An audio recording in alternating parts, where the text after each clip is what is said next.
Hi, welcome to my video diary for week 5. 5 weeks already. I can hardly believe it. What a lot of changes have taken place in that time for me, in my life, but most importantly in my attitude to food. I feel much more relaxed around it. It doesn't preoccupy me in the way that it used to. Almost every waking hour, actually, about planning the next meal and what was I going to have. And but then, funnily enough, while I was eating it, complete blank. Don't remember, thinking or feeling anything. Very rarely, even feeling like I enjoyed it, and certainly not afterwards, after any emotional eating.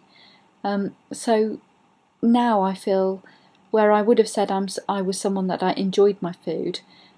I look back at my behaviour and didn't really think that I was. Now I'm having a smaller plateful. I'm listening to my body and feeding it when it's hungry, really hungry and not emotionally hungry, and enjoying, experimenting with various sort of fruits and vegetables and spices. And I love vegetarian food, so I'm really enjoying. I am enjoying my food, in a way that's probably a bit strange to say that I'm tackling emotional eating and yeah, I don't know. Is there any contradiction there? No, it doesn't. It feels all the way it should be, perhaps. Um, this week's guided session was it's one of the tools on this fabulous program, was about emotional hunger and how if you meet certain criteria, then you're likely to have made that connection very early in your child development, in relation to sort of food and emotions. So that every time you feel emotional hunger to do with relationships and unmet needs, etc., you will often look, more often than not, look to food to kind of fulfill that. And so thinking that, obviously this is going to be a lifelong thing for me because clearly I meet that criteria. Really interested in all of the creative ways in which I can tackle my emotions and handle them in a very sort of positive, constructive way.